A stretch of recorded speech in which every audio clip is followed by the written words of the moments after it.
right now. Hello, parents. Welcome to American Studies with Tracy Truax. And Kara Drexler,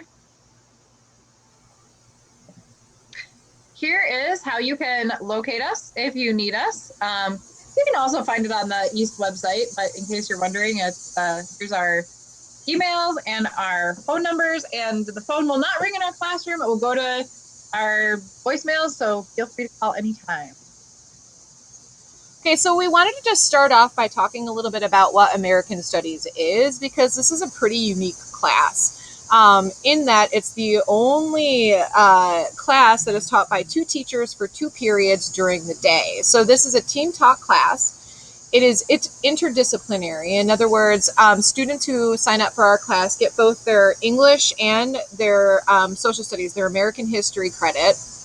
And we teach this like we are not a social studies English or an English teacher, but that we are both teachers of American studies. The whole course attempts to explore the question, what does it mean to be an American? And I kind of already covered that last bullet point. Um, so there's a lot of reasons why we think it's a good idea to study these two subjects together.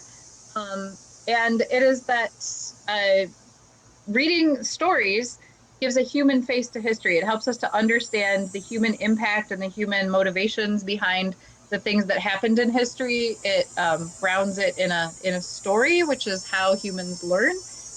But then also understanding history helps us understand literature a lot better when we understand the context of the author and of the time period that's being written about.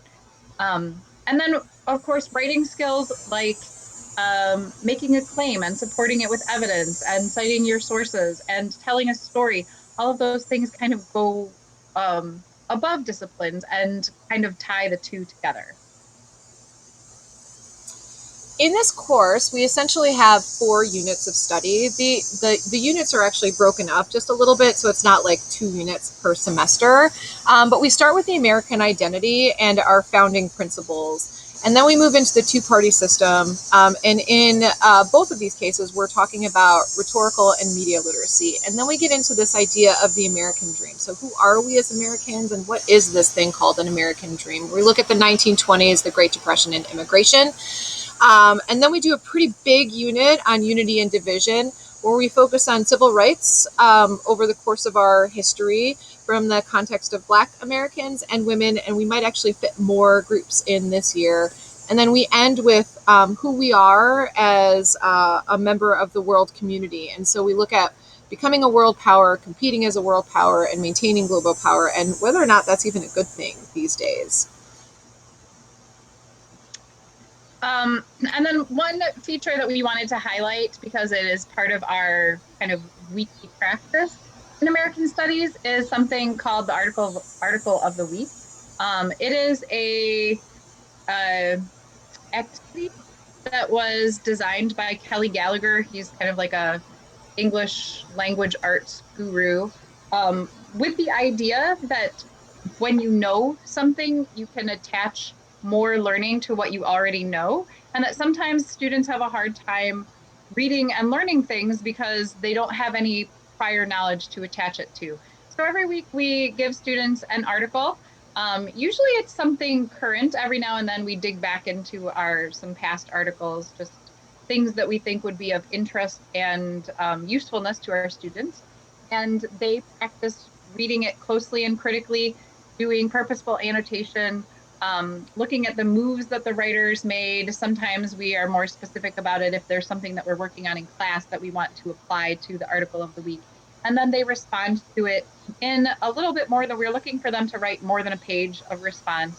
And there's a bunch of like optional prompts that they can use.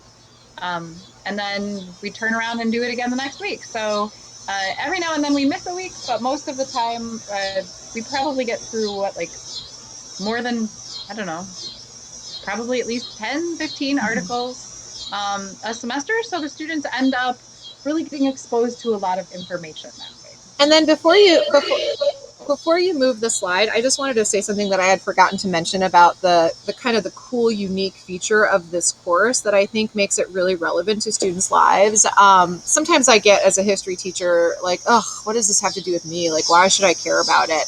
And so Kara and I decided that as we were sort of figuring out what we wanted to do with this class, that we would always start with some sort of contemporary issue, and then we would start with the present, and then trace the history and the literature to help us understand what's actually happening. And so our goal really is to help students critically analyze the world we live in now, but to build that context so that they can do that more effectively and become good citizens, which is I think our ultimate goal. And I just forgot to mention that, but I think it's really important part of our course. And it's the part that I love the most. Agreed. And we hope that it's a part that makes the students see that all the things that they're learning are things that ultimately are going to help them understand the world around them. So, in terms of grading policies, one of the most important things for me to let y'all know is that this counts as 2 grades. So, we don't separate our grade books into history and English. Like, whatever they get for one of the class periods is what they get for the other class periods. So, they earn the same grade. And that means that, and in terms of the breakdown, 85% of their grade comes from assessments that we do in class.